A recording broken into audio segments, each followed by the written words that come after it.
Obboleetti Maariyaami Maarta. Obboleetti Maariyaami Maarta. Obboleetti Maariyaami Maarta. Obboleessi ka'amaa fi aarta. Obboleetti Maariyaami Maarta. Obboleetti Maariyaami Maarta. Obboleetti Maariyaami Maarta.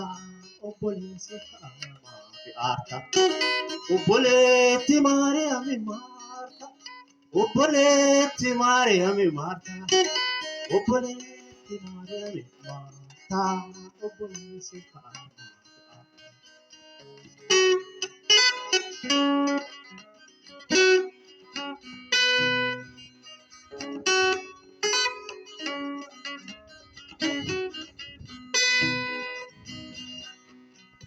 Al-Azari ana kana fijala deeme waa'ee sunte ilaala oduu qarqoon bakkana dhufteetti wanni isaa guddoo keessana bulteetti akadhaan saaf ergaa qadhoosanii numa irkisan biyyee dhoosanii abiyyoo wanni na ergeefi baasaa yoonni du'ee jira selleeni haasaa abiyyoo wanni na ergeefi maata. Obboleetti Maariyaami Maarta. Obboleetti Maariyaami Maarta. Obboleessi ka'amaa fi aarta.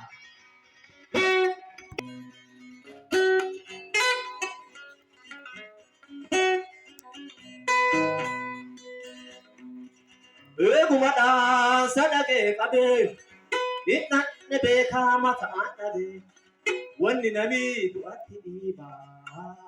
Anaaf ammoo hirriba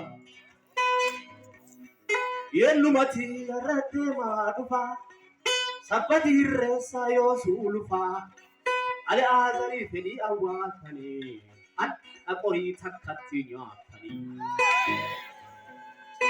Al-Azarii fedhii awwaaltanii adda qorii takkatti hin danda'a ilillee fiddanuu waan danda'a.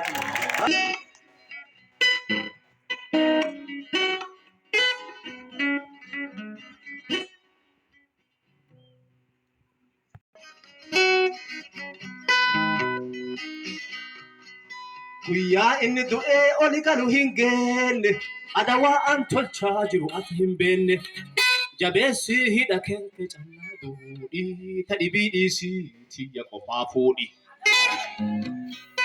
Obboleessoon keekeetiru ammaa kana ka awwaalamee jiru Al-Azari kolbaan gattee alaa adda siif baas arrasaa jalaa.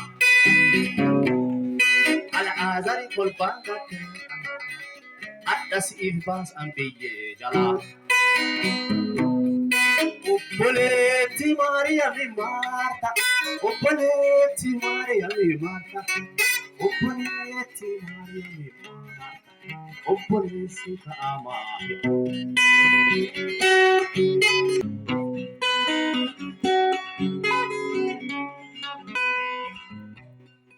ani konkolaachisaa ba'aa Al-Azari hin turu ammaa ka'a tadhibii dhiisiituun deebi'a huuqaa humna du'aa michuudee irraa mulqaa.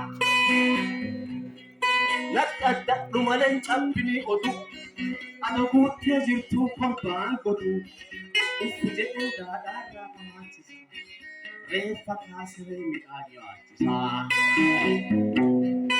Afuufee qabuttee kaachisa reeffa kaasee midhaan nyaachisaa. Reeffa kaasee midhaan nyaachisaa hin danda'a. Uffi jedhee daadhaarraa kaachisaa reeffa kaasee midhaan.